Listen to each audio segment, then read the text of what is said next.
पंच परमेष्टि भगवान की अहिंसामयी वीतराग विश्व धर्म की देवादिदेव 1008 आदि ब्रह्मा आदि स्व श्री आदिनाथ भगवान की देवादिदेव 1008 श्री अभिनंदन नाथ भगवान की देवादिदेव 1008 चिंतामणि घोर उपसर्ग विजेता श्री पार्श्वनाथ भगवान की देवादिदेव 1008 शासन नायक बाल ब्रह्मचारी भगवान महावीर स्वामी की परम पूजनीय आचार्य श्रोमणि गुरुवर श्री कुंद महामुनिराज की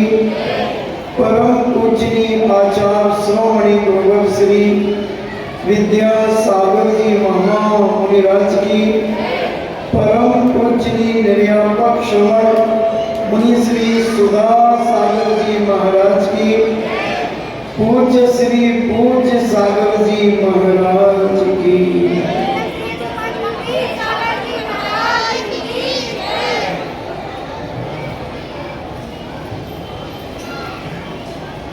हर व्यक्ति अपने मन में शांति चाहता है। हर व्यक्ति मानसिक दुखी होता चला जा रहा है। जिसको देखो उसके मन में अशांति झलक रही है, उसके चेहरे से अशांति दिखती है। जब उससे पूछो क्यों, कोई टेंशन है? नहीं, कोई टेंशन नहीं, हमारे जी बहुत अच्छा है। मगर थोड़ी देर जब वो घुल मिल जाता है तब अपने मन से स्वयं कहता, महाराज जी ने बहुत आसान था, मुझे बिल्कुल भी शांति नहीं है। मैं सोचता हूं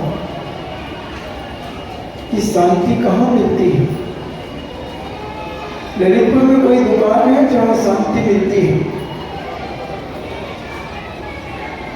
ललितपुर में नहीं है कोई दुकान। वैसे तो बहुत सारी दुकानें हैं यहाँ पर।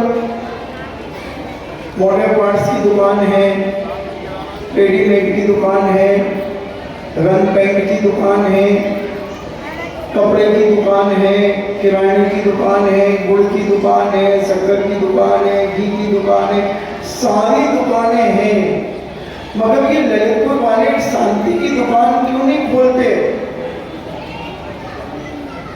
अगर खोली जाए तो इतनी चलेगी कि तुम नोट नहीं रख पाओगे अपने तिजोरी में। बड़ी बड़ी टंकियां भर जाएंगी, संदूक के संदूक भर जाएंगे, और मैं इतने कस्टमर भेजूंगा शांति खरीदने के लिए, इतने कस्टमर भेजूंगा कि तुम ग्राहक चला नहीं पाओगे। तुम कहोगे प्लीज महाराज अब मत भेजो। मगर पहले ये बताओ उसका प्रोप्राइटर कौन बनेगा, उस दुकान को चलाने वाला कौन बनेगा जो शांति बेचना शुरू कर दे। कोई ऐसा दुकान का मालिक नहीं दिख रहा तो उसे मालिक का मलकियत दी जाए कि तुम अपनी दुकान में शांति बेचा करो। शांति कुमार नाम हो सकता है, मगर शांति मिलना बहुत मुश्किल हो गया है। और शांति मिल भी सकती है मगर हम लेना नहीं चाहते। हम अहंकार में इतने ज्यादा चढ़ गए हैं, हम मद में इतने ज्यादा चढ़ गए हैं कि हम शांति को अपने पैरों से कुचल रहे हैं। शांति तो तुम्हारे पीछे पीछे चल रही है, पीछे पीछे तुम्हारी छाया बनकर के शांति चल रही है, मगर हमारा अहंकार उस शांति की आवाज नहीं सुन पा रहा है, क्योंकि शांति बहुत धीरे बोलती है। शांति एक बहुत सज्जनता से भरी है, सौम्यता से भरी है, और उस शांति को समझने के लिए पहले हमें अपना मन शांत करना पड़ेगा। शांति तो तुम्हारे साथ है, बिल्कुल कदम से कदम मिला करके चल रही है, मगर तुम आज तक उसे पहचान नहीं पाए शांति को, और खोज कर रहे हो शांति की। चिंता है तुम्हें शांति की, महाराज जी 1 मिनट के लिए शांति नहीं। क्या दुख है तुम्हें, क्या दुख है तुम्हें? क्या अंजना के समान दुख है? क्या चेलना के समान तुम्हें दुख है? क्या मनोरमा के समान तुम्हें दुख है? इतनी सतियां हुई हैं, क्या उन सतियों के समान किसी माताओं बहनों को दुख है? एक सुई की नोक के बराबर भी तुम्हें उनके समान दुख नहीं है, उसके बाद भी तुम दुखी बनकर के जीवन जी रहे हो, तनाव में जीवन जी रहे हो, डिप्रेशन में जीवन जी रहे हो।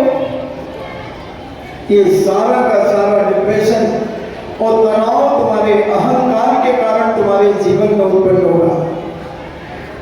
अगर तुम अहंकार के शिखर से थोड़ा नीचे उतर जाओ, थोड़ा सा नीचे उतर करके अगर तुम वार्तालाप करने लगो, तो तुम्हारी शांति तुम्हारे चरण छू लेगी, चरण छू लेगी तुम्हारा और कहेगी धन्यवाद, तुम मुझे ग्रहण करो। मगर हम इतने मदहोश हैं, इतने मदहोश हैं कि हम सामने वाले को कुछ समझते ही नहीं, और सामने वाला भी कम नहीं है, वो भी तुम्हें कुछ नहीं समझता। दोनों इतने ज्यादा अहंकारी हैं कि इनको अहंकार के शिखर से नीचे उतारना बहुत मुश्किल हो गया आज के जमाने में। व्यक्ति उतरना ही नहीं चाहता। एक बार गद्दी पे बैठने के बाद कौन उतरना चाहता है? चाहे राजनेता हो और चाहे कोई भी हो, गद्दी जिसे मिल जाए वह गद्दी को छोड़ना नहीं चाहता। मगर एक न एक गद्दी छूटेगी, ऐसे नहीं छोड़ोगे तो छीनी जाएगी तुम्हारी गद्दी।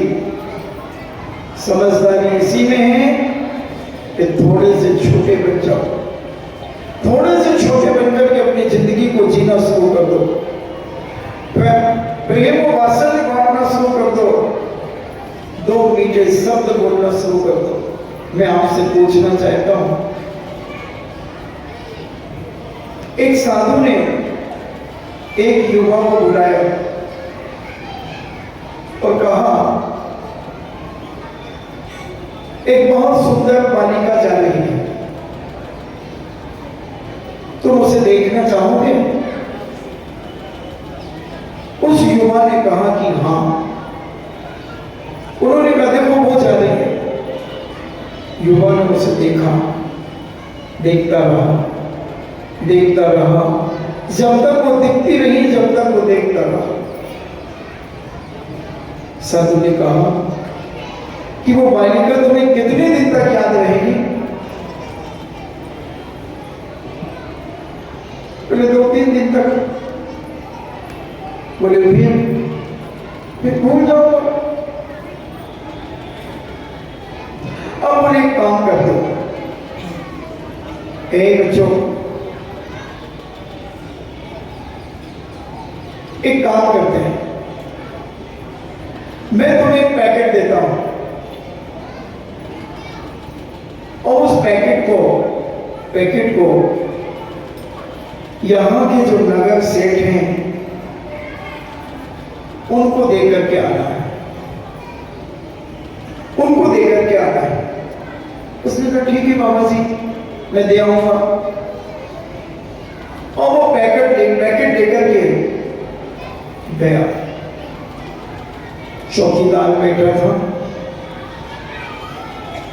जैसे वो अंदर जाने लगा, चौकीदार ने बड़ी नम्रता और प्रेम के साथ कहा, भाई साहब यहां बिना परमिशन के अंदर जाना सख्त मना है। अच्छा, अब आप एक काम करिए, आप सेठ जी को कहिए कि बाबा जी ने एक पैकेट भेजा है। ठीक है, आप बैठिए। और चौकीदार अपनी कुर्सी पर उस युवा को बिठा करके चला गया। युवा बैठ गया। सेठ जी उस समय प्रभु स्मरण कर रहे थे और नौकर आया, बोले आप बैठिए, अभी सेठ जी भगवान की स्तुति कर रहे हैं, अभी थोड़ी देर में जब वो उठ जाएंगे तो मैं उनसे पूछ लूंगा। हाँ हाँ कोई बात नहीं।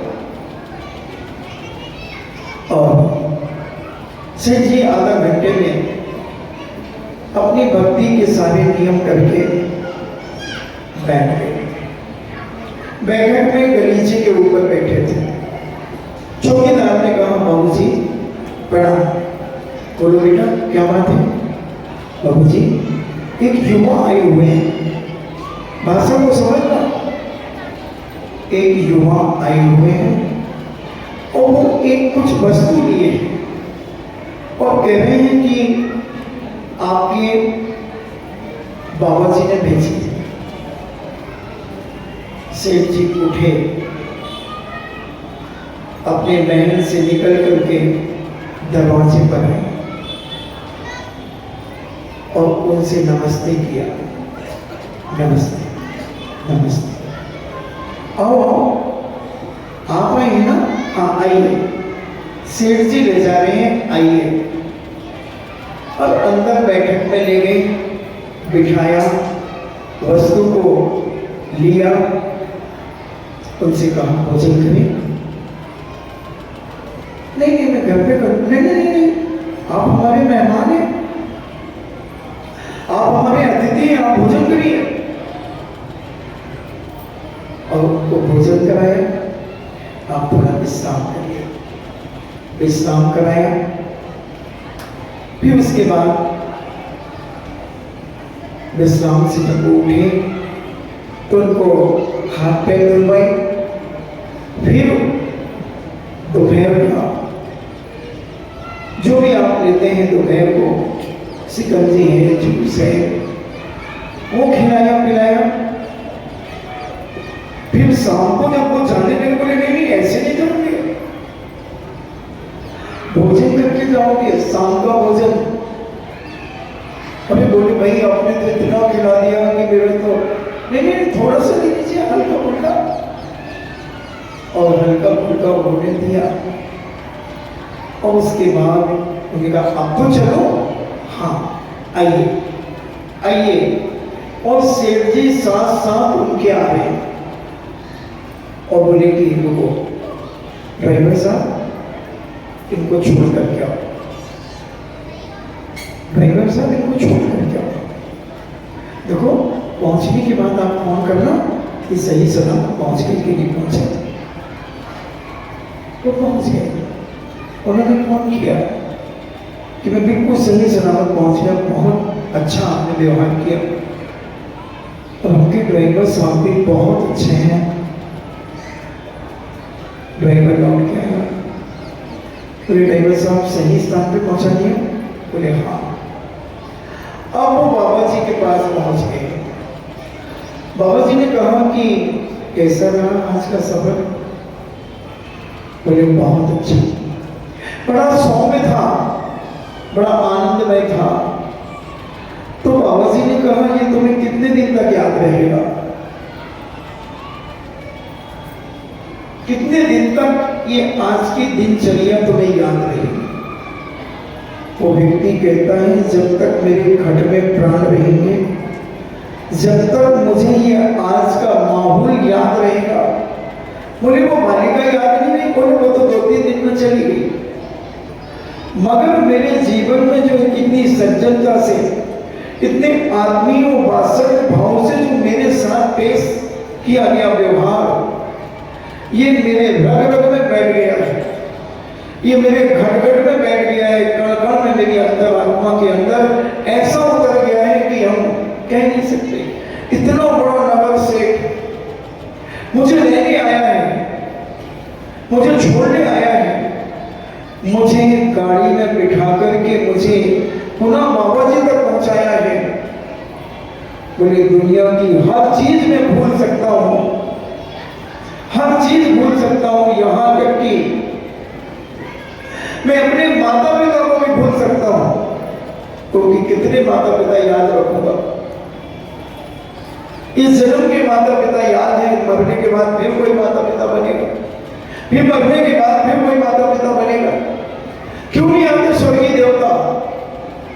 इतने संकट हैं, इतनी परेशानियां जनता को हैं। बहुत सारे लोग यहां से मरते हैं और बहुत सारे लोग स्वर्ग जाते हैं, बहुत सारे लोग जाते हैं, क्योंकि असंख्यात देवी देवता है। ये जो तुम्हें ज्योतिष मंडल दिख रहा है, ये असंख्यात ज्योतिषी देव हैं, ज्योतिषी देव हैं, इनकी कोई गिनती नहीं है।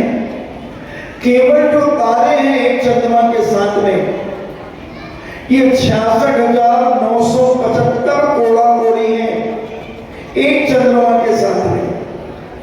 जम्मू द्वीप में 2 चंद्रमा 2 सूर्य हैं,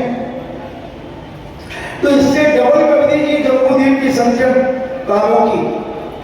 66,975 कोड़ा कोड़ी, और 1 करोड़ में 1 करोड़ का गुणा करते हैं, उसे कोड़ा कोड़ी कहते हैं।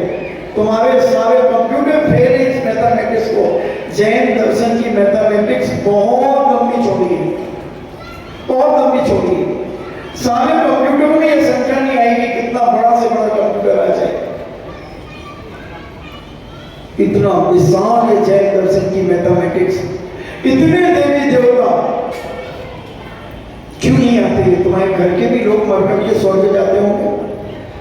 अपन जब मरने के बाद शोक सभा मनाते हैं तो स्वर्गीय तो लिखते हैं, कोई नारकी नहीं लिखता, कोई त्रिंची नहीं लिखता, कोई कीड़ा मकोड़ा नहीं लिखता कि मेरे दादाजी कीड़ा बने हैं। नहीं, सब स्वर्गीय बनते हैं। चलो मैं तो कहता हूं सब स्वर्ग जाएंगे। गए, तुम्हारी दादी इतना रोती है, दादाजी एक बार तो झांकने आ जाए, एक बार तो पूछने आ जाए कि रोक तो नहीं है, मैं तो वहां पर, चिंता मत कर, तू तो यहाँ अकेली थी मेरी, वहां तो 32 है मेरे पास, कम से कम एक जले में और नमक छिड़कने तो आ जाए और जलाने तो आ जाए कि तू कैसे रखते थे मुझे, और स्वर्गीय देवियां देखो कैसे रखती। हाथों को उठाएंगे 32 देवियां, सबसे छोटे देवता की 32 देवियां होती है, तो कम से कम जले में नमक छिड़कने पे तो मजा आता है, उस करने की तो आ जाए, मगर एक भी देवता नहीं आता। दादाजी मर जाए, पापा जी मर जाए, चाचा जी मर जाए, XYZ कोई भी मर जाए, मगर कोई नहीं आता। इतने साधु संत हमारी समाधि लेकर के मेरठ को प्राप्त होते हैं, मगर वो भी नहीं आते।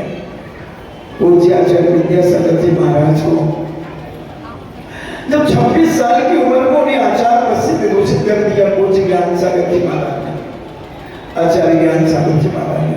एक कल्पना करना 26 साल का आचार्य कैसा हो सकता है।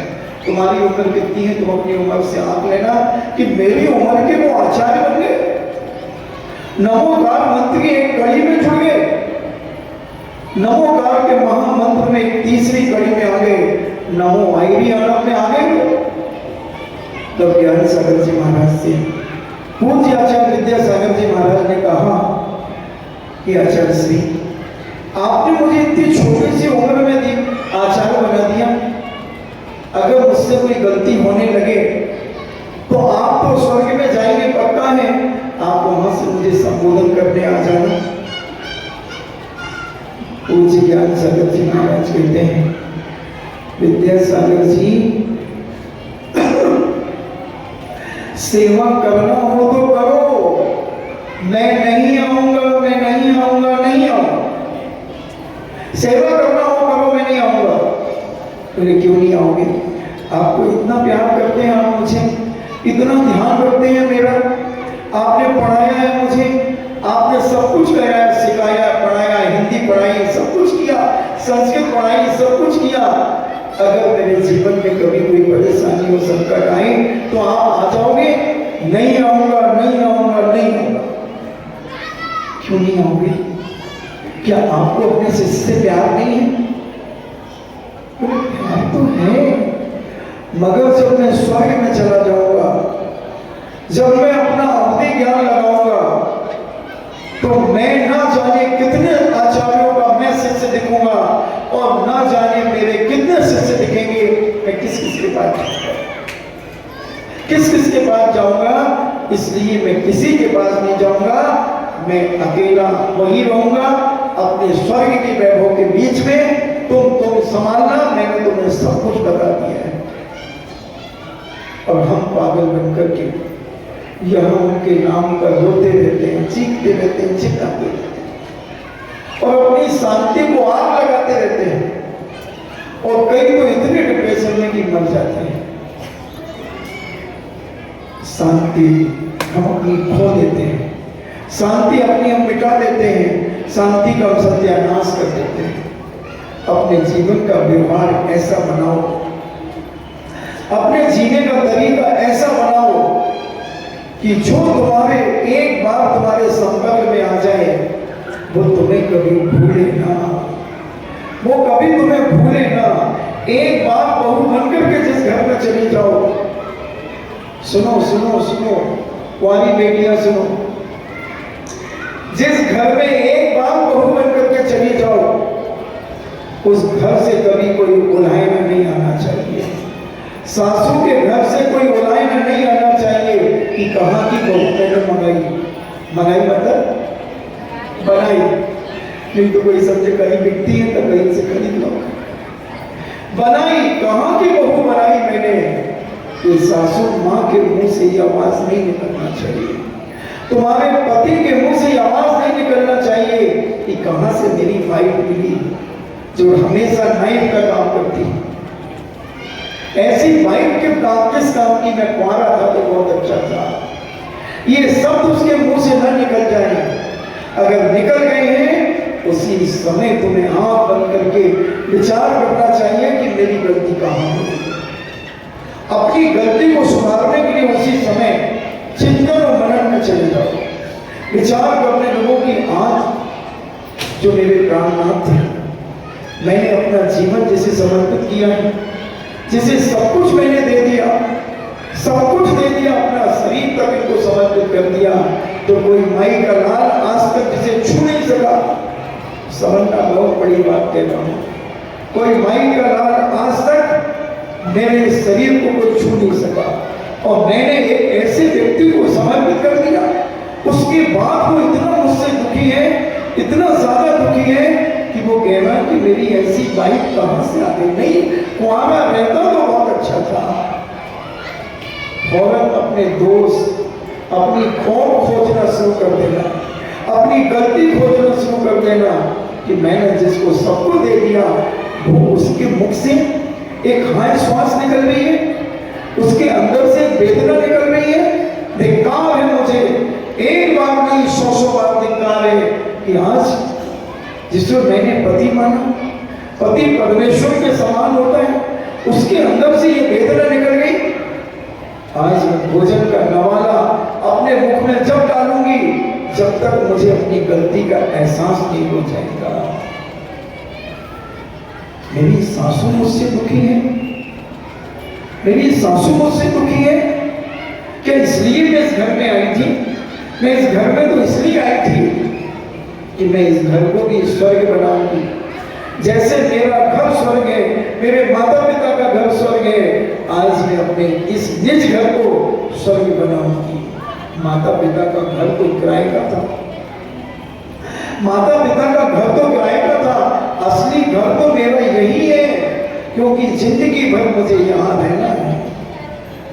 बोलो नहीं, बोलो नहीं, शांति रखो। क्या कह रहा था? देखो मैं कोई नोट्स बना के तो लाता नहीं कि मैं देख लूंगा उसमें, अब वो लिंक जो चलती है उसको बीच में या बीच में घुसने वाले लोग गड़बड़ कर देते हैं, क्योंकि इनमें तो बुद्धि है नहीं, और जिनकी बुद्धि है उनकी भी ये खराब करेंगे। तो मैं क्या कह रहा हूं? हाँ, जहां बालिका का जन्म हुआ है वो उसका निज घर नहीं है, वो तो जन्म से ही पराये घर की मानी जाती है। जन्म से उसे कहते तू तो पराये घर की है, और ना उसका गोत्र चलता है, ना उसकी बंदियां चलती हैं। अब तो उसका सब कुछ ससुराल का चलता है। तो वो बिटिया सोचती है कि मैं इस घर को स्वर्ग बनाने के लिए आई हूं, क्योंकि मेरा घर तो स्वर्ग है। जहां मुझे माता पिता ने जिस घर में जन्म दिया है, उस घर में तो शांति थी, उस घर में सुख सुविधा थी, शांति थी, प्रेम था, वात्सल्य था, अपनत्व था, सब कुछ था। अब मैं अपने घर में आई हूं, अपने घर को भी मैं स्वर्ग बनाऊंगी, अपने घर को भी आदर्श बनाऊंगी। जब मैं और मेरा पति साथ में होगा तो मैं गर्व से कहूंगी कि मुझे एहसास हो रहा है कि मैं साक्षात स्वर्ग में विचरण कर रही हूं। है कोई ऐसी माई की लाल, किसी की धर्मपत्नी जो गर्व से यह कह सके जब वो अपने पति के साथ रहती है और कहे कि मुझे स्वर्ग का साक्षात अनुभव हो रहा है? बिल्कुल में एक भी नहीं, एक भी नहीं। बनाने का प्रयास करो। नारी चाहे तो क्या नहीं कर सकती। नारी अगर सोच ले कि मुझे अपने घर को स्वर्ग बनाना है तो वो स्वर्ग बना लेंगे। वो स्वर्ग तो जब मिलेगा, जब मिलेगा, अगर हम प्रैक्टिकल अपने घर से करेंगे, अपने घर को स्वर्ग बना लेंगे। एक इंद्र हुआ है, एक विद्याधर इंद्र हुआ जिसे रावण ने जीता, मगर सारे लोग यही मानते हैं कि रावण ने स्वर्गीय इंद्र को जीता। नहीं, एक इंद्र नाम का विद्याधर था जिसने लंका पर कब्जा कर लिया था। रावण की मौसी का लड़का था इंद्र। वो अपने आप को इंद्र समझता था और उसने पूरी लंका में स्वर्ग जैसी व्यवस्था बनाई थी। जैसे जिस प्रकार के देवता वहां होते हैं, उसने अपने उस प्रकार का विभाजन पूरी लंका में करके रखा था। और रावण की वो मौसी का लड़का था, उसने रावण के बाप दादाओं से वो लंका पर कब्जा कर लिया था। रावण ने उसको जीत करके लंका में अधिकार प्राप्त किया था। ऐसा कहते ना कि रावण ने इंद्र को भी बंदी बना लिया था, मगर स्वर्गीय देवता सौदर इंद्र को नहीं। एक सामान्य विद्याधर था, वो भी राजा था, उस राजा को बंदी बनाया था और उसने अपनी लंका को प्राप्त कर लिया था। ऐसे ही हम अपने घर को स्वर्ग बना करके शांति को प्राप्त कर सकते हैं। थोड़ा सा हमें सबर, अपने अंदर थोड़ा सा सबर रखना पड़ेगा। जो हम छोटी छोटी बातों में उत्तेजित हो जाते हैं, छोटी छोटी बातों में हम चिल्ला पड़ते हैं, चीखना और चिल्लाना चालू हो जाता है। घर की शांति को मिटाने का सबसे पहला कारण है चिल्लाना। चिल्लाना, हम चिल्ला चिल्ला करके अपने घर को आसान कर लेते हैं और इतना आसान हो जाता है कि हमारे नौकर भी बाहर जाकर के कहते हैं हमारी सेठानी बहुत खतरनाक है भैया, हमें भी नहीं समझती और हमारे लिए भी बहुत अपशब्द कह देती है, चिल्ला चिल्ला करके बोलती है। मैं तो बहुत कम बात करता हूँ उससे, जितनी जरूरत है उतनी ही बात करता हूँ। ऐसी बात कौन कह रहा है? तुम्हारे सैलरी पर पलने वाला एक कर्मचारी, एक नौकर, तुम्हारे घर में काम करने वाला व्यक्ति कह रहा है कि मैं इतना परेशान हूँ कि उसकी चिल्लाहट से मेरे कान फट जाते हैं, उसके चीखने चिल्लाने से मेरे मानसिकता में अशांति हो जाती है। बोलो ये अच्छा है या बुरा? तुम नौकर से भी चिल्ला पड़ते हो, तुम किसके साथ शांति से व्यवहार करना चाहते हो? अपने मन से पूछो, पूछो अपने मन से कि तुम किसके साथ शांति बनाना चाहते हो, कैसे रहेगी घर की शांति? सबसे पहले अपनी वाणी में विनम्रता आना चाहिए। अपनी वाणी में जब विनम्रता रहेगी तो तुम्हारे अंदर भी शांति उत्पन्न होने लगेगी। हम जानवरों से भी कई बार अगर घर में जानवर है तो नहीं चला, थोड़ा सा कुछ करके चलो चलो चलो यहाँ से चलो, तो हम उस जानवर को भी चिल्ला पड़ते हैं। अगर घर के सामने कुत्ता आ जाए तो इस कुत्ते को क्या पता, जब तो उसे कुत्ता कहते हैं लोग।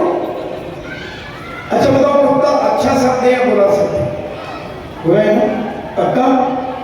जब तो तुम अपने भाई को कहती हो, जब उससे झगड़ा हो जाता है, जब तुम पिट जाती हो या तुम बिल्कुल दीनहीन अवस्था में आ जाते हो भाई की बात युद्ध से, या कभी कभी कोई थोड़ा सा चालाक बदमाश भाई रहा तो वो हाथ पैर भी चला देता है, तो तुम क्या कह रही थी? मम्मी संभालो इस कुत्ते को। कुत्ता सब अच्छा नहीं है। अब वो कुत्ता तुम्हारे घर पे आ गया तो उस कुत्ते को दूसरा क्यों नहीं? वो तो कुत्ता है। अब कुत्ते को क्या कुत्ता कहोगी? उसको थोड़ा सा ताली बजा करके भी तो भगा सकते हैं, ताली बजा करके भी हम भगा सकते हैं, ऐसे करके भी तो भगा सकते हैं। मगर चिल्ला ये क्या है? ये सभ्यता है? ये सभ्यता है असभ्यता है? क्या है ये? शांति कहाँ चली गई तुम्हारी? इतना अच्छा बोल रहे थे, इतनी अच्छी बातचीत चल रही थी, और एक कुत्ते ने तुम्हें अशांति कर दी। कुत्ते ने अशांति नहीं की है, तुमने कुत्ते को देख करके अपने मन में अशांति प्राप्त कर दी। हम कितने नादान हो गए, हम कितने नासमझ हो गए। हम अपने बर्ताव को सुधारना नहीं चाहते और सामने वाले के ऊपर हम दोषारोपण करते रहते। तो सासू,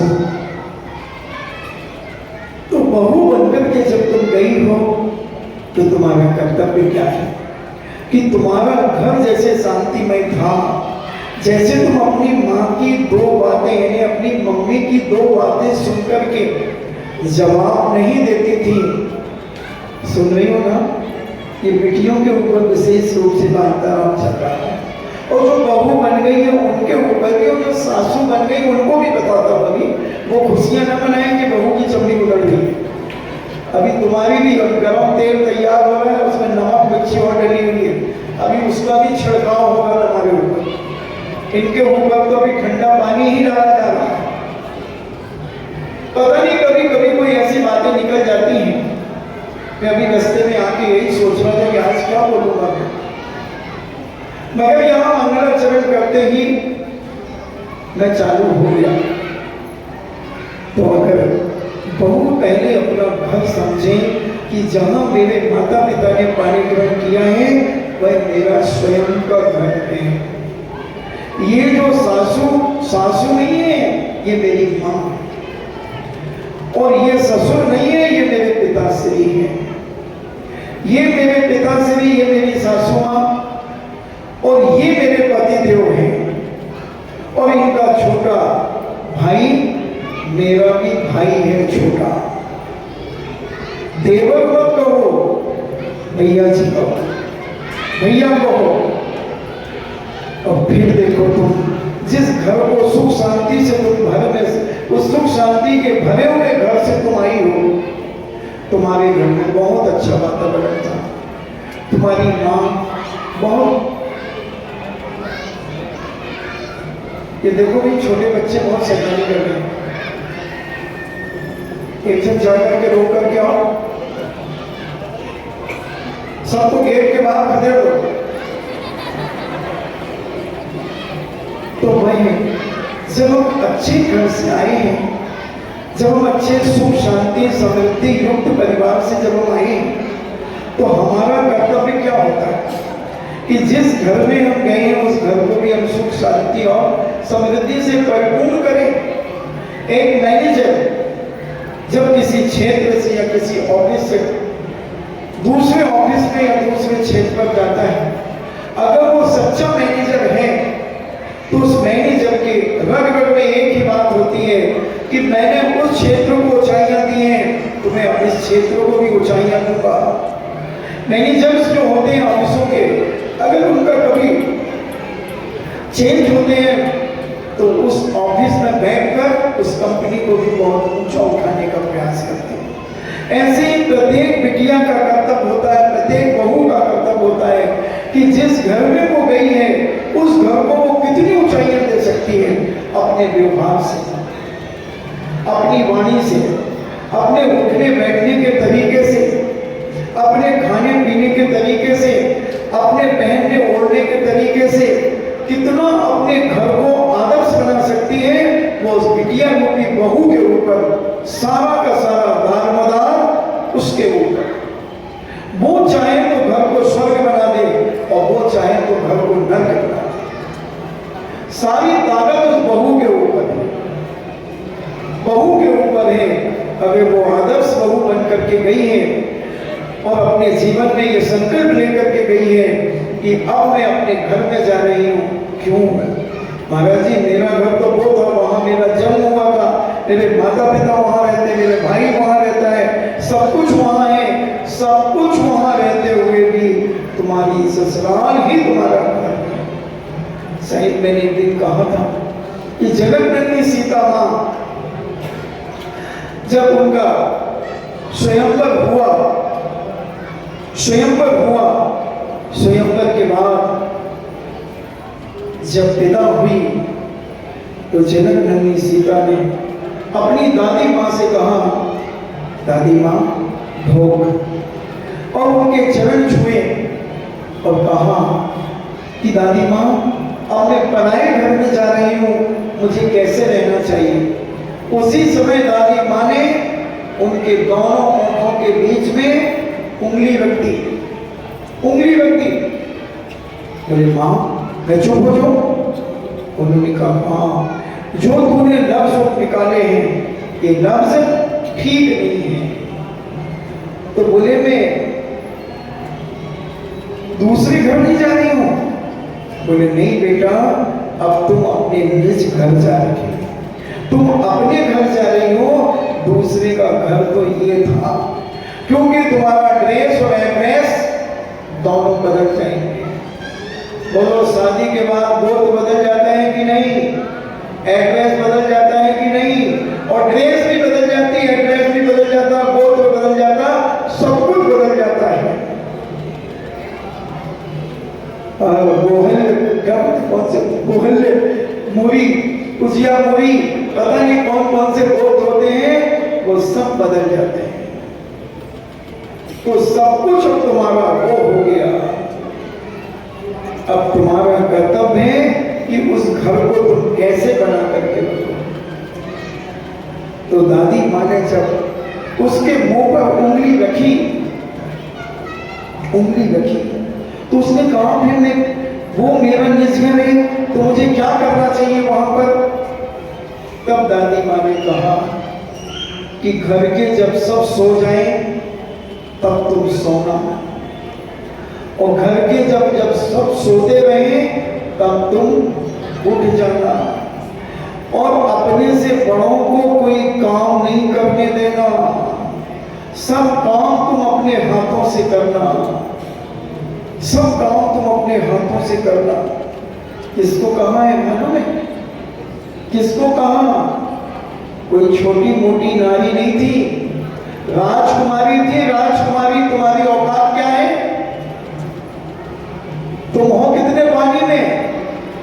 राजा जनक की बेटी थी सीता, इतनी कोमल थी, इतनी कोमल, मगर जब ससुराल गई, अपने निज घर गई, तब सारे काम अपने हाथों से करती थी,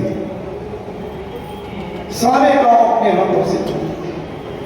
तभी तो लक्ष्मण भाभी मां कहते थे। आज किस भाभी को किसका देवर भाभी मां कहता है? ए भाभी, मेरे कपड़े धो देना। तुम भाभी मां बनो तो नाक रगड़ के तुम्हारे चरणों में भाभी मां का सम्मान देगा। तुम पहले, हम सुधरेंगे तो युग सुधरेगा, हम बदलेंगे तो युग बदलेगा। अगर हम अपने आप को बदलना शुरू कर दें, हम अपने आप को चेंज करना शुरू कर दें, तो हमारा घर आज भी स्वर्ग हो सकता है। और सारी की सारी इन बिटियों के पास, इन बहुओं के पास ताकत है घर को सुधारने की, घर को बदलने की। अगर ये अपना व्यवहार बदल दे, बोलो क्या याद है उस व्यक्ति को? वो व्यवहार याद है या वो सुंदर बालिका याद है, बिटिया याद है? व्यवहार, आदमी व्यवहार से ही प्रभावित होता है। तुम्हारी चमड़ी और दमड़ी से कोई प्रभावित नहीं होता। चमड़ी दमड़ी तो पुण्य के उदय की दासी है। ये सुंदर रूप पुण्य की दासी है। सुबह नाम कर्म के उदय से सुंदर रूप मिल जाता है, भगवान की भक्ति करने से सुंदर रूप मिल जाता है। पूज्य समन स्वामी ने रत्नकंड साहब का 4 ग्रंथ के अंदर कहा, भक्ति सुंदर रूपम। जितने लोग दुनिया में आज सुंदर हैं, इन्होंने जिन्हें भगवान की खूब भक्ति की है, खूब भक्ति की है, उसका प्रभाव से वो सुंदर हुए। तो ये सब पुण्य की दासी है। वैभव भी पुण्य का प्रभाव है। ये रूप और धन वैभव सब पुण्य की दासी है। बंधुओं, व्यवहार तुम्हारे हाथ में है, संस्कार तुम्हारे हाथ में है। तुम अपने जीवन में संस्कारों को कैसे व्यवस्थित कर सकते हो? अपने संस्कार माता पिता से मिले हुए संस्कारों को तुम अपने निज घर में कैसे बांट सकते हो, कैसे फैला सकते हो? वो सारा का सारा वातावरण तुम्हारे हाथ में है, तुम्हारी मुट्ठी में है। बंद मुट्ठी नाक की, अब खुल गई तो हो गई खाक की। अब बोलो, तुम्हें खाक में मिलाना है अपने परिवार की इज्जत, या अपने परिवार में 4 चांद लगाना? ये सब तुम्हारे हाथ में। तुम जैसा चाहो, अगर तुम अपने घर की मर्यादा बना करके रख सकते हो, तो तुम अपना सिर ढक करके सदा रहोगे।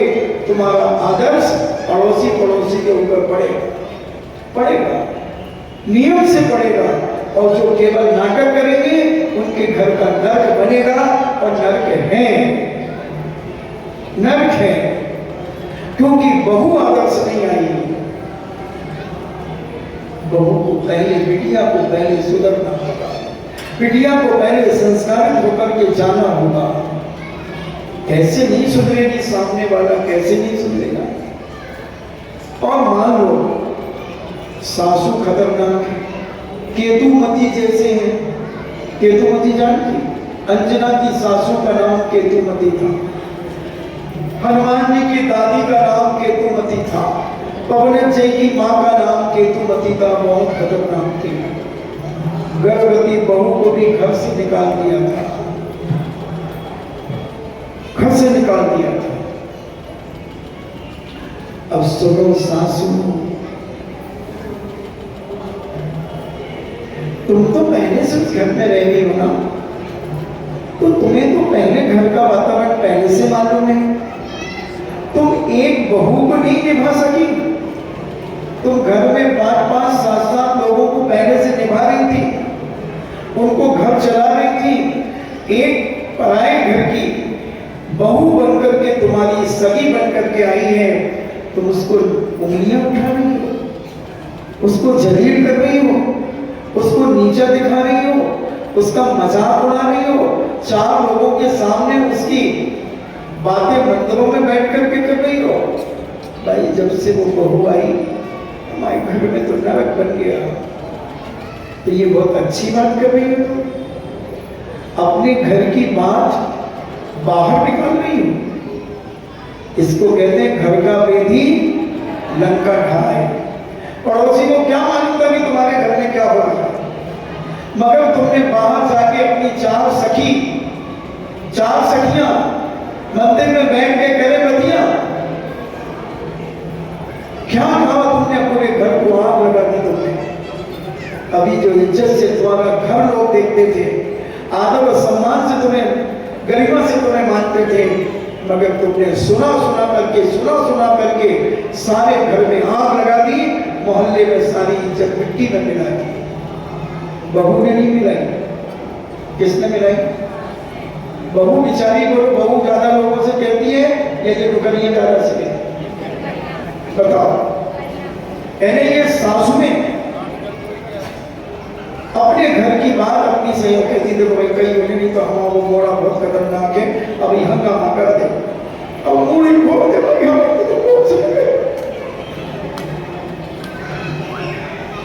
तुम्हें डर भी है कि हमारा बेटा इतना खतरनाक है, तो तुमने कहा क्यों? क्या करेगी पड़ोसन? हस्तक्षेप करेगी तुम्हारे घर में आकर के, उसकी औकात क्या है कि वो तुम्हारे घर में हस्तक्षेप कर दे? क्या मिला तुम्हें अपने घर की बात को बाहर करने में? बदनामी किसकी हुई? किसकी बदनामी हुई? तुमने अपने हाथों पर, अपने पैरों पर कुल्हाड़ी मारी है। जिस पेड़ पर तुम, जिस डाल पर बैठे हो, उसी को तुमने काटना शुरू किया। विचार करो मेरी प्यारी माताओं, बेटियों, बहुओं, तुम अपने घर को आदर्श बनाने का प्रयास करो, अपने घर को ऐसा बनाओ, तो बातें सहकर के चलो, तो बातें सहकर के चलो। देखो सासू कैसी होती है, एक उदाहरण याद आ गया मुझे। पिता और पुत्र डाइनिंग टेबल के पास बाहर बैठे हुए थे और 5 किलो घी घर में आया था, शांति धारा का 2000 रुपए किलो, 10,000 रुपए का घी आया था। और बहू ने उसे छान करके, गरम करके, छान करके उसका मरी कहते हैं, मरी निकाल करके, जो मट्ठा रहता है ना वो जल जाता है, उसको दबा करके, छान करके और बर्नी में भर के और ऊपर अलमारी में रख रही थी, और उसी समय वो बर्नी गिर गई। धड़ाम से आवाज आई, धड़ाम से आवाज आई। किसके हाथ से? बहू के हाथ से।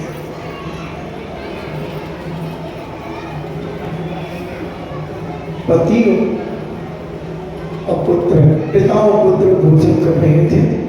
पिताजी ने कहा, देखो बेटा क्या हुआ, आवाज क्यों आई? बेटा अंदर गया, क्या हुआ? क्या हुआ? गिर गया। उसकी पत्नी कहती वो बर्नी से हो गई। अंधी है, चुप रहे, चल बैठा, बड़ा यहाँ अंधी है।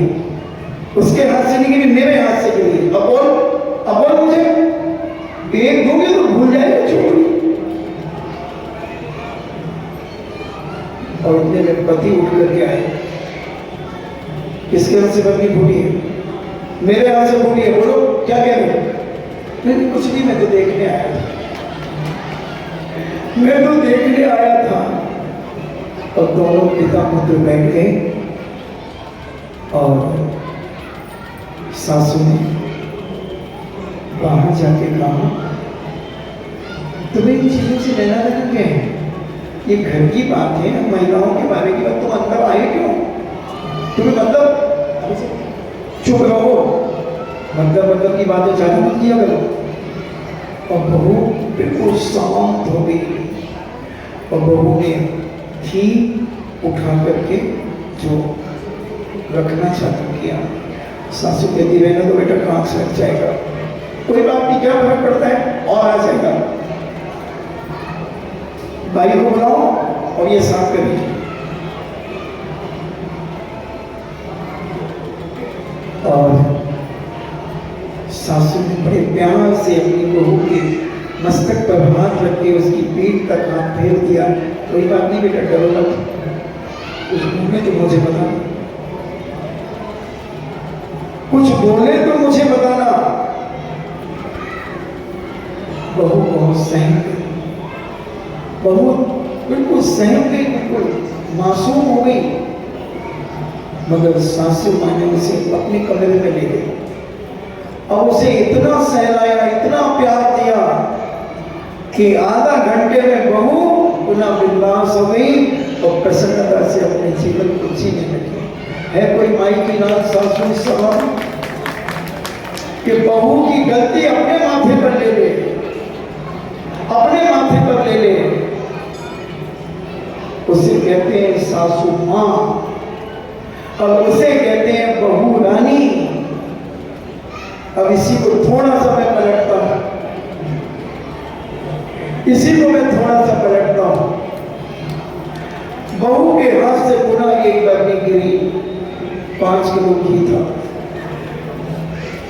एक सासू के हाथ से गिरी, सासू के हाथ से गिरी बरनी, उसमें भी 5 किलो घी था। पति पुत्र पिता पुत्र भोजन कर रहे थे। पिताजी ने पूछा, देखो बेटा बरनी किसके हाथ से फूटी? तो बेटा कहता मम्मी के हाथ से फूटी। बोले तुझे कैसे मालूम? तू तो यहाँ बैठा है ना, तू मम्मी से चलता है क्या, चिढ़ते है क्या मम्मी से? बोले नहीं पापा। बोले फिर तुझे कैसे मालूम कि बरनी मम्मी के हाथ से फूटी? तेरी पत्नी के हाथ से नहीं फूट सकती क्या? बोले नहीं, अगर मेरी पत्नी के हाथ से बरनी फूटती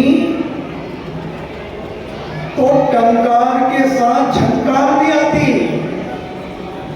टंकार यानी बरनी गिरने की आवाज, टंकार, फिर उसके बाद झंकार, फिर सासू का जो लेक्चर होता, अंधी हो गई, 10,000 रुपया को घी मिटा दो, तुम्हारे बाप के घर से आओ तो, और क्या सुनाएगी? तो उस बेटे ने कहा पिताजी टंकारी आई है, झंकार नहीं आई, इसलिए मैंने कह दिया कि मम्मी के हाथ से फूटी है। अब बोले नहीं अंदर देख करके आओ। तो वो अंदर गया तो मम्मी के हाथ से बरनी फूट गई थी और शांति से मम्मी खड़ी थी, कोई झंकार नहीं दे रही थी, इन्हें गालियां नहीं बिक रही थी, अपशब्द नहीं बोल रही थी। विचार करें हम किस प्रकार की सासू बनना चाहते हैं। सोचने समझने के लिए बात होना पड़ेगा तुम्हें अगर अपने घर को स्वर्ग बनाना है। आज भी घर स्वर्ग बन सकता है अगर हम आदर्श बन करके रहें, एक दूसरे की गलतियों को हम समन्वय करके रखें। इंसान से ही तो गलतियां होती हैं, इंसान ही गलतियों का पिंड है। मगर हम कितना चिल्ला करके, कितना हंगामा करके हम घर को दंगल बना देते हैं, घर को अखाड़ा बना देते हैं। और यहाँ तक कि पुत्र और माँ में भी कसाई पैदा हो जाती है, बहू के मन में भी हम फितूरी पैदा कर देते हैं। अगर सासु में अपने कर्तव्य को पुनः जीवित कर ले और बहुएं अपने कर्तव्य जीवित कर ले तो बंधु शांति कहीं बाजार में नहीं मिलेगी, शांति किसी शांति नाथ की दुकान पे नहीं मिलेगी, किसी शांति भाई के घर में शांति नहीं मिलेगी। शांति तुम्हारे अंदर है। थोड़ा सा कन्वर्ट करना है अपने आप को, थोड़ा सा बदलना है अपने आप को। अगर हम बदलना शुरू कर दें तो हमारे घर में शांति हो जाएगी। अपनी गलती स्वीकार करना, जिद पर मत अड़े रहना, मैंने नहीं किया और हो गया तो क्या करें, मशीन थोड़ी है, दिन भर तो काम करते रहते हैं, हम कितना जवाब देते हैं। एक छोटी सी बात पर हम कितना उगल देते हैं अपने अंदर की। कुछ नहीं, अगर गलती हो गई, हाँ मुझसे ये गलती हो गई, आधा गुस्सा वही खत्म हो जाएगा, वही खत्म हो जाएगा। और मैं तो कहता हूं अगर गुस्सा आए तो 100 तक गिनती गिनना शुरू कर दो जवाब देने के पहले। और अगर ज्यादा गुस्सा आए तो 1000 तक गिनती गिनना शुरू कर दो, गुस्सा रफू चक्कर हो जाएगा, रफू चक्कर। और ज्यादा आ जाए तो उल्टी गिनती शुरू कर दो, 100, 99, 98, 97, 96, 95, 94, 93, 92, 91, 90 और फिर उल्टी चालू करो, गुस्सा शांत हो जाएगा। मगर अब तो गुस्सा आने के पहले ही बम फोड़ना चालू कर देते हैं। इतना चिल्लाते हैं कि तुम्हारे पड़ोसी आके मुझसे कहते हैं कि महाराज जी आपके भक्त के घर में जब देखो जब लड़ाई होती रहती है। उनके घर से ऐसी आवाजें आती हैं जैसे मिसाइल की आवाजें आ रही हैं, जैसे पाकिस्तान और भारत का झगड़ा हो रहा। बोलो तुम बड़े से बदनाम हो रहे हो, तुम अपने घर को स्वयं अपने हाथों से आग लगा रहे हो, अपने घर की इज्जत को स्वयं मिट्टी में मिला रहे हो। अगर थोड़ा सा सब्र, थोड़ी सी सावधानी हर व्यक्ति अपने मन में अगर उत्पन्न कर ले तो मैं कहता हूं तुम्हारा घर इतनी शांति से भर जाएगा, इतने आनंद से जीवन जीने लगेगा कि जिसका कोई हिसाब नहीं। मगर किसी को दबाने का प्रयास नहीं करना, किसी को दबा करके उसे अपना गुलाम बनाने की कोशिश नहीं करना, दूसरे की बुराई नहीं करना, दबाना। ध्यान रखना तुमने, अगर मेरी बात अपने बेटे का नाम लेकर के तुमने बहू को डांटा, उससे मत कहना, नहीं तो तू समझ लेना रहना तो मेरे पास है, कहती है ना ऐसे। अगर तूने उससे कह दिया तो तू समझ ले फिर तेरा जीना हराम कर दूंगी मैं, तेरा जीना हराम कर दूंगी मैं। कौन कह रहा है, कौन कह रहा है? जिसे वो मां समझती थी वो बहू कि ये मेरी मां है, ये मेरी मां है, जैसे वो मां छोड़ के आई हो ऐसी मुझे एक मां मिली है, ये मेरी ओरिजिनल मां है। उसने तो मां तो मुझे 9 महीने गर्भ में पाला है और 20 साल तक, 22 साल तक, बहुत खींच लो तो 25 साल तक, मगर अब तो मेरी मां, ये मेरी जिंदगी भर मेरी मां रहेगी। ये है मेरी मां, ये है मेरी मां। मगर वो मां कहाँ है? वो तो मक्कार हो गई है, वो तुम्हें बदनाम करने को तैयार हो गई है, तुम्हारी जिंदगी में आग लगाने के लिए तैयार हो गई है, तुम्हें इतनी दबा करके गुलामियत की जंजीरों में जकड़ करके रखना चाहती है और अपनी सफाई बाहर देकर के अपनी पढ़ाई चाहती है। वो कैसी मां, वो कैसी सासू मां है? उसका कर्तव्य क्या है? वो सारे कर्तव्य भूल चुकी है, उसे पुनः कर्तव्य सिखाना पड़ेंगे, उसे कर्तव्य सिखाना पड़ेंगे उसे। और ये कर्तव्य जब तक वो अपने जीवन में धारण नहीं करेगी, उसकी बहू उसकी इज्जत नहीं करेगी। बहू का कर्तव्य है कि बहुत हित में प्रिय वचन बोलना, कम शब्दों में बहुत बड़ी बात कह देना, बहुत तरीके से शालीनता पूर्वक सलीके से बात कहना और सबकी भावनाओं की कदर करना कि मेरी सासू मां क्या चाहती हैं वो करना, मेरे श्रीमान जी क्या चाहते हैं वो करना। अच्छी चीजें, बुरी चीजों का समर्थन नहीं करना और उन सबकी अच्छी भावनाओं की कदर अगर तुम करते चले गए तो तुम्हारी भी कदर चालू रहेगी, बनी रहेगी। और अगर तुमने उनकी भावनाओं को कुचलना शुरू किया तो तुम्हारे घर में कदर मचेगी और उस कदर को कोई भी संभाल नहीं पाएगा और तुम्हें घर से निकाल दिया जाएगा, घर से निकाल दिया जाएगा। सहन करना सीखो और अपने जीवन में जो जितना सहन कर लेगा वो उतना आदर्श जीवन जिएगा। उतना मांगलिक होकर के अपना जीवन जिएगा और अपनी संस्कृति को संस्कारों से भर देगा बंधुओं। और उसके चेहरे पर कोई तनाव नहीं दिखेगा, कोई डिप्रेशन नहीं दिखेगा, उसके चेहरे पर मासूमियत दिखेगी, मासूमियत दिखेगी, क्योंकि उसने अपने घर को आदर्श बनाया है, उसने अपने घर को सुंदर बनाया है, उसने अपने घर की विकृतियों को निकाल करके बाहर फेंका है और अच्छी चीजों को घर में सजाने का प्रयास किया। कुछ नहीं जाएगा तुम्हारे साथ, सब यही पड़ा रह जाएगा। तुम्हारे दो मीठे बोल, तुम्हारा व्यवहार, आदमी मर जाता है, चला जाता है, जला दिया जाता है, उसके बाद भी उसे याद कौन करता है? बोलो। जिस व्यक्ति ने अपने जीवन में संस्कारित जीवन जिया है और लोगों के हित में अपने जीवन में कार्य किए हैं, वो व्यक्ति मरने के बाद भी चिंता रहता है। मरने के बाद भी जब चार लोग मिलते हैं, उसकी चर्चा होती है, उसकी चर्चा होती है और उसकी चर्चा सुनकर के दो आंसू भी टपक आते हैं। एक में बांसवाड़ा में एक बागी दौरा करके एक गांव है जहां लगभग 300-350 घर हैं। वहां में गया, संदेश के गिरनार जी की यात्रा के लिए हम लोग जा रहे थे और 40 किलोमीटर चल करके हम उस नगर में पहुंचे और लोगों ने शाम को गुरु भक्ति के बाद मेरे पास लोग आए, बोले महाराज जी प्रवचन। मैंने कहा यार 40 किलोमीटर चल के आया हूँ, थोड़ा ध्यान रखो। बोले महाराज जी आपका प्रवचन तो सुनेंगे, हम तो छोड़ेंगे नहीं, आपका प्रवचन तो चाहिए हमारी समाज को। तो मैंने कहा भैया ऐसा करो, कुछ पूछ लो। बोले पूछने का मामला नहीं, आप तो प्रवचन करो। अब बोलो 40 किलोमीटर चलना और एक बार खाना, क्या हालत होगी? मगर भावना, सबकी भावना की कदर करना है। हमने प्रवचन शुरू किया,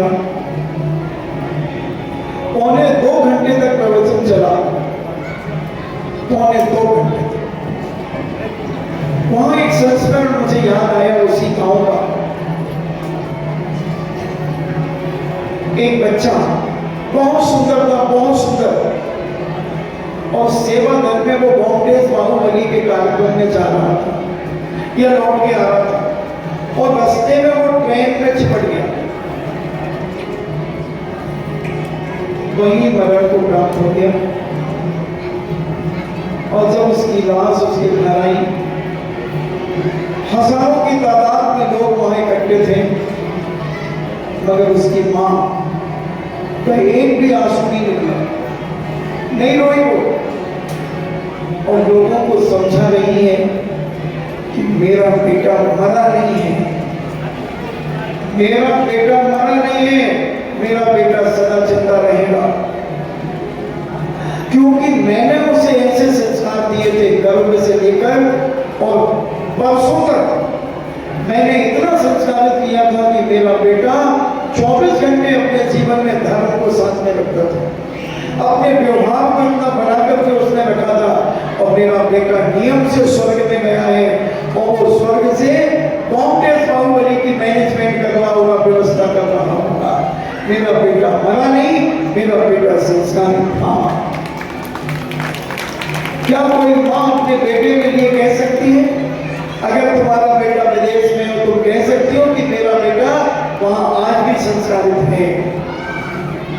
क्या इतना विश्वास है? तुमने संस्कार ही नहीं दिए उसे। तुम जब अपना घर नहीं सुधार पा रहे हो तो बाहर वाले को क्या सुधारोगे? तुम अपनी चर्या नहीं सुधार पा रही हो तो तुम अपने परिवार को क्या सुधारोगे? तुम सामने वाले की भावना ही नहीं समझ पा रहे हो कि सामने की भावना क्या है, उसकी भावनाओं को दबा करके तुम अपना जीवन जीना चाहते हो, उनकी बेइज्जती करके जीना चाहते हो, अपने घर की बात बाहर उजागर करके तुम अपने घर को ही बदनाम कर रहे हो। बहू की बदनामी यानी किसकी बदनामी? बहू की बदनामी होती है क्या? बहू को कितने लोग जानते हैं, मगर उसके सास ससुर को कितने लोग जानते हैं? बहू, अच्छा वो ललितपुर की जो आई थी, हाँ, किसकी आई थी? अब वो कौन वाले की आई थी? अच्छा वो भी कम नहीं है भाई, उसकी सास भी कम नहीं है, मैं जानती हूँ। अब बदनाम कौन हो गया? तुमने तो चाहा था कि बहू को बदनाम कर दो, मगर बदनाम सासू हो गई। विचार करना पड़ेगा, समय आपका हो रहा है, हमें सोचना है अपने जीवन पर। अगर किसी हम अपने निजी घर में जब बन करके बहू बन करके जाए तो वहां बेटी बन जाए, और जो बहू गई है वो सासू उसे बेटी बना ले, और बहू उस सासू को मां बना ले, मम्मी बना ले।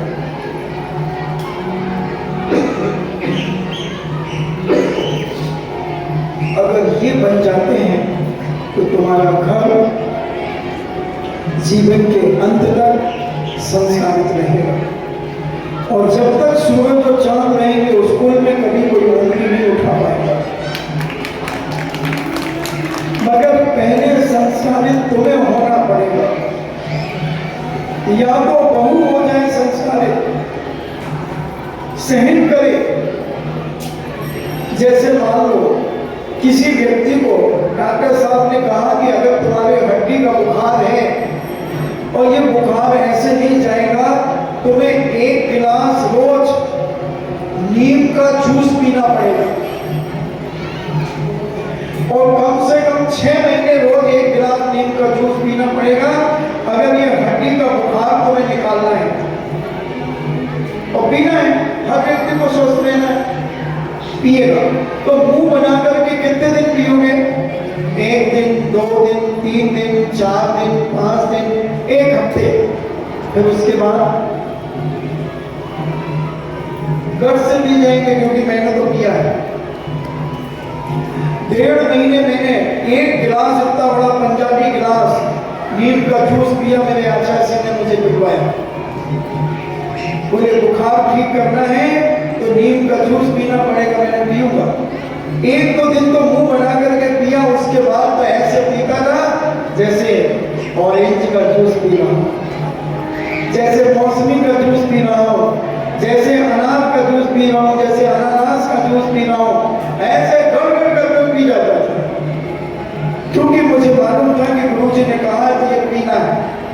उसी प्रकार वैसे तुम्हारे लिए मैं कन्वर्ट करता हूं। तुम्हारी सासू मान लो कड़वी है,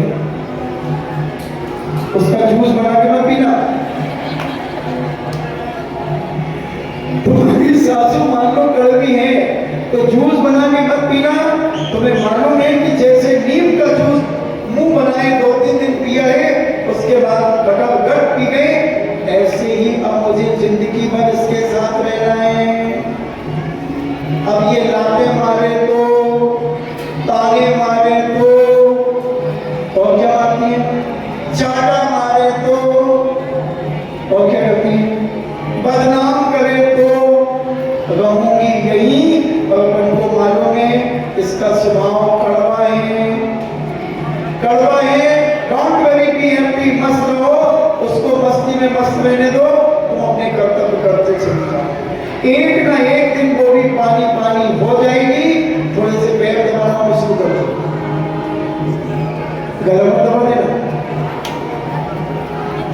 पैर दबाना शुरू करो। मम्मी जी आपके पैर दबा दो, हाँ बड़ी पैर दबा दे, मम्मी जी आपके पैर दबा दे, नहीं। और तो फैला मत देना कि लो दबाओ। तुम मना करना नहीं बेटा, तुम दिन भर इतना काम करती हो, थक जाती हो, कोई बात नहीं। मैं क्या करती हूँ, मैं तो बैठी रहती हूँ, दिन भर बैठी रहती तो जा अपने कमरे में जा। बोलो वो घर में नरक बनेगा, वो घर नरक बनेगा। तो तुमने तो ये फैला के लेकर और ले और तेल लगा दी तरह।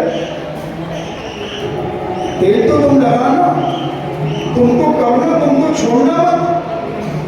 वो नीम कड़वी भी एक मीठी मीठी नीम भी होती है,